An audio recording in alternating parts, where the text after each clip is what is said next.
ipapaliwanag ko ang isang 2010, South Korean action, crime and thriller film na pinamagatang, The Man from Nowhere. Sa isang nightclub ay isang transaksyon ng droga ang magaganap kaya't nakabantay ang mga pulis sa kanilang suspect. Pasimpleng kinuha ng lalaki ang isang bag at tumungo ito sa locker. Isang babae ang nakatago sa locker. Gamit ang electric device ay napatumba nito ang lalaki at kinuha ang dala nito. Sa pamumuno ni Detective Kim Chi-gun ay nahuli nila si Bear, ang naghatid ng bag ngunit hindi nila makita ang ebidensya. Sa kabilang dako ay makikita si Tae-sik, isang pawn shop owner na bumili ng mga bulaklak.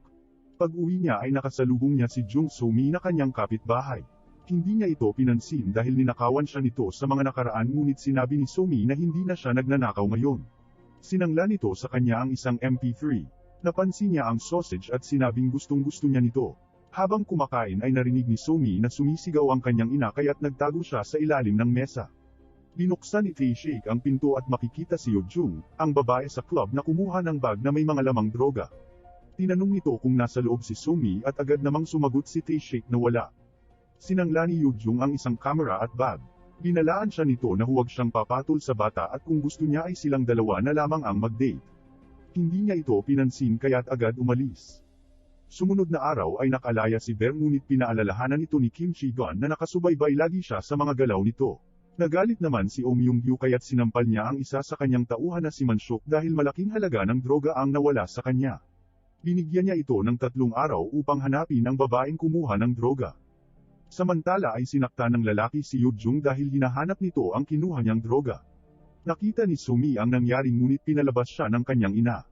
Gumamit ng droga si Yo-jung habang naririnig naman ni So-mi na tila nahihirapan itong huminga.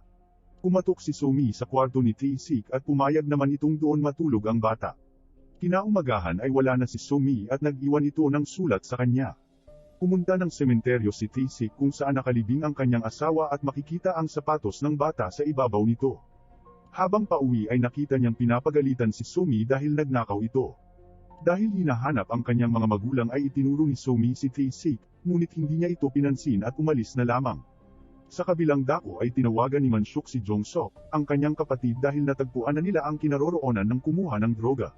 Sa isang tindahan ay nakita niya ulit si So-mi kung saan ay muli itong nagnakaw.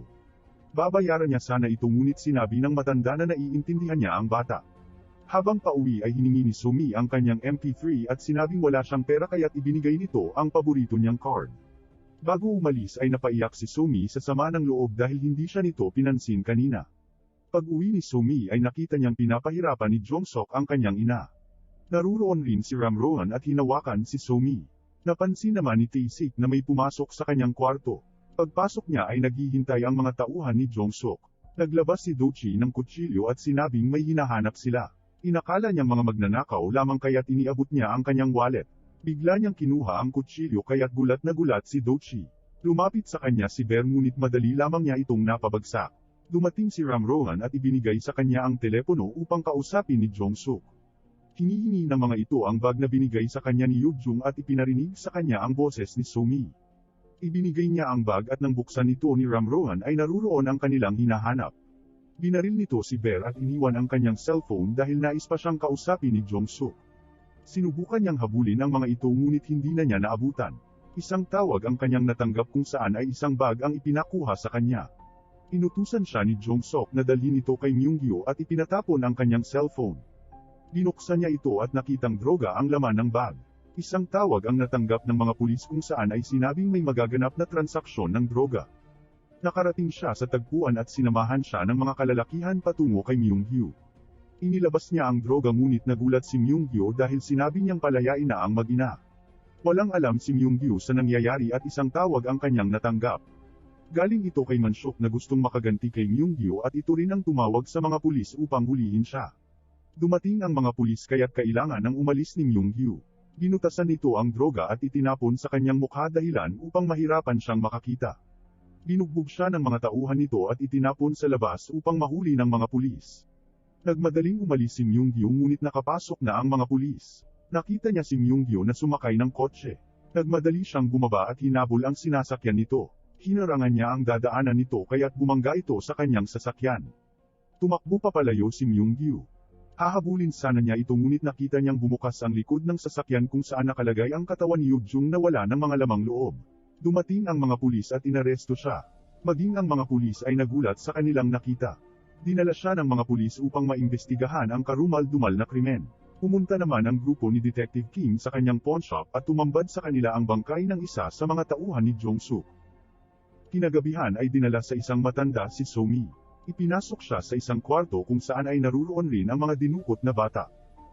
Samantala ay nakatakas si Tae-sik sa mahigpit na seguridad ng mga pulis.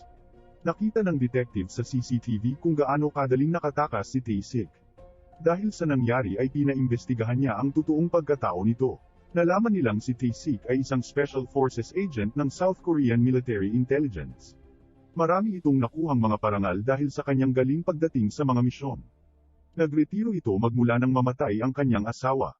Ngayon ay binalikan niya ang cellphone na kanyang itinapon sa basurahan upang mahanap ang mga kalaban. Inuntahan niya ang cellphone shop at itinanong kung sino ang taong bumili ng dala niyang cellphone. Ngunit inutusan ng mga tauhan nitong atakihin si Tae-sik. Napabagsak niya ang mga ito at sa sobrang takot ng may-ari ng shop ay napilitan itong ibigay ang business card ng taong bumili ng cellphone. Sinabi pa nito na ang lalaki ay nagbebenta ng mga organs ng tao. Isinama niya ang lalaki at dinala siya sa isang club kung saan naruroon si Jong-suk. Samantala nalaman naman ng mga pulis kung nasaan si Tae-sik kaya't nagmadali ang mga itong pumunta sa club. Nakita niya si Do-chi sa CR at sinaksak ito gamit ang sarili niyang kutsilyo. Tinanong niya ito kung nasaan si So-mi ngunit sinabi ni Do-chi na ang magkapatid ang nakakaalam kung nasaan ito. Isasama sana siya nito sa magkapatid ngunit dumating si Ram-rohan at pinagbabaril sila. Nagawa niyang makapagtago at agad namang namatay si Do-chi. Nagtago siya at isa-isang pinagbabaril ni Ram-rohan ang lahat ng pintuan. Biglang lumabas si Tae-sik at inatake si Ram-rohan. Naglaban ang dalawa hanggang sa magawang makatakas ni Ram-rohan. Pumunta ito sa mga sumasayaw at sinundan ni Tae-sik. Nakita niya ito ngunit biglang dumating si Mansyuk at pinigilan si Ram-rohan. Dumating ang mga pulis kaya't napilitang umalis ang mga ito at nag-iwan ng cellphone si Mansyuk. Sinubukan niyang habulin ang mga ito ngunit nabigo siya. Kinuha niya ang isang sasakyan kaya't nakalayo rin siya sa mga pulis. Habang nagmamaneho ay tinawagan siya ni Mansyuk. Tinanong niya kung nasaan si So-mi at sumagot naman si Mansyuk na ibebenta niya ang kornea ng bata. Binyantaan niya ito ngunit hindi natatakot si Mansyuk. Samantala may mga taong nais hawakan ang kaso ni Cha Tae-sik bagay na hindi sinang-ayunan ni Detective Kim dahil napahamak na ang ilan sa kanyang mga tauhan. Pinaliwanag ng lalaki na hindi nila naiintindihan kung gaano kapanganib si Tae-sik. Sa kabilang dako ay pinuntahan ni Tae-sik ang kinaroroonan ni Mandolso, dati niyang kasamahan sa special unit. Tinulungan siya nito upang tanggalin ang bala sa kanyang tiyan. Naalala niya ang kanyang asawa noong nalaman niyang buntis ito. Habang namimili ng sapatos para sa kanilang magiging anak ay naiwan ang kanyang asawa sa kotse. Paglabas niya ay isang tawag ang kanyang natanggap. Pabalik na siya sa sasakyan nang bigla na lamang may truck na bumangga sa kotseng kinaroroonan ng kanyang asawa. Mula sa likod ng truck ay lumabas ang isang lalaki at binaril siya nito. Tatapusin na sana siya ng lalaki buti na lamang at dumating ang kanyang mga kasamahan. Natulala at naiyak na lamang siya habang nakatingin sa sasakyan ng kanyang asawa. Kinaumagahan ay humingi siya ng baril kay Mandolso ngunit pinagpapahinga muna siya nito. Inayos niya ang kanyang sarili at inihanda ang kanyang mga gagamitin. Tinawagan niya ang lalaking nagdala sa kanya sa club ngunit si Detective Kim ang kanyang nakausap dahil hinuli niya ang lalaki. Sinabi ng detective kay Tae-sik na buhay pa si So-mi at nakita nila ito sa CCTV na nag-withdraw ng pera sa isang ATM. Bilang kapalit ay tinanong ng detective ang kanyang mga nalalaman. Sinabi naman ni Tae-sik na si Mansok at Jong-sok ang nagpadala sa kanya kay Myung-gyu ng droga at ang pumatay kay Yoo-jung. Sa kabilang dako ay makikita si Ram-rohan na binabantayan ang mga bata. Lumabas ang matanda kasama ang isang bata kung saan ay sinabing uuwi na ito sa kanyang magulang. Nagpasalamat ang isang bata kay So-mi dahil sa ginawa nito sa kanyang kamay. Napansin ni So-mi ang sugat ni Ram-rohan sa ulo. Nilapitan ni So-mi si Ram-rohan at nilagyan ng bandage ang sugat nito. Natulala na lamang ito at tila nakukonsensya sa bata. Samantala ay nakita ni Tae-sik ang laruan na kagaya ng ipinabigay sa kanya kay Oh Myung-gyu. Nakita ni Tae-sik ang isang bata na kumuha ng laruan kaya't sinubaybayan niya ito. Makikitang droga ang laman ng laruan at binibigyan ng maraming ATM card ang bata. Kinukuha ng bata ang pera at itinatapon na lamang ang mga card. Napansin si Tae-sik ng mga pulis at hinabol siya nito. Nakapasok siya sa isang apartment kung saan ay nakita niyang may sumundo sa bata. Na-corner siya ng mga pulis kaya't napilitan siyang tumalon sa bintana upang makatakas. Kinuha niya ang isang taxi kaya't nasundan niya ang sasakyan. Nakarating siya sa hideout ng mga ito at nakita ang mga bata na nagre-repack ng droga. Nawala ng malay ang isang bata at dito ay nakita niya si Jong-sok. Sa kanyang pag-iikot ay nakita niya ang lugar kung saan kinukuha ng mga ito ang organs ng mga tao.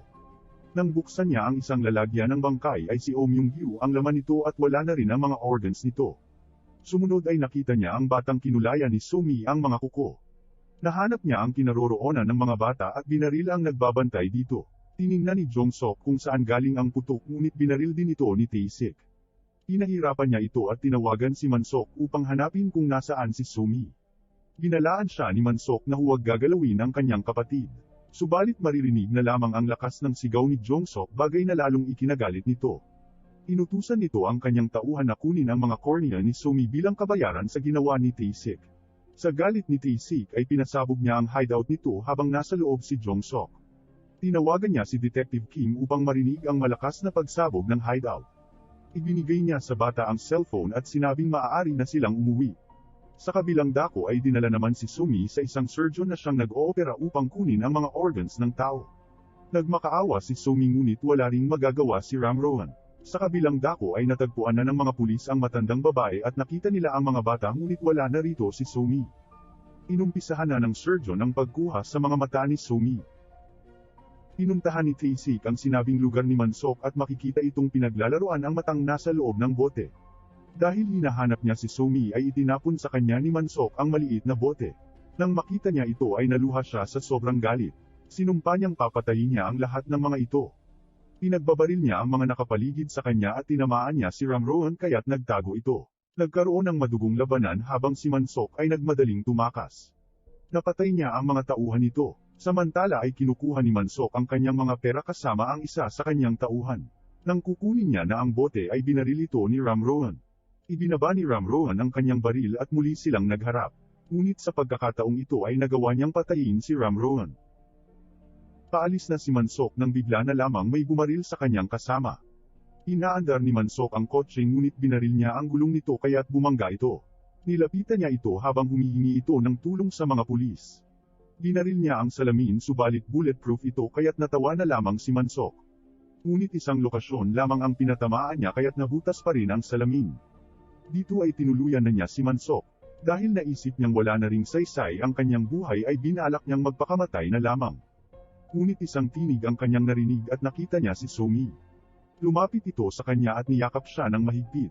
Napaiyak na lamang siya habang yakap ang bata. Dumating ang mga pulis at nakita ang isang lalaki na pinagkuhanan ng mga matang inakala ni Tae-sik ay kay Sumi. Sa sasakyan ay humingi siya ng pabor sa detective at ibinili si Sumi ng mga gamit nito sa pag-aaral. Sa unang pagkakataon ay nakita ni Sumi na ngumiti si Tae-sik at nagpaalam na siya sa bata.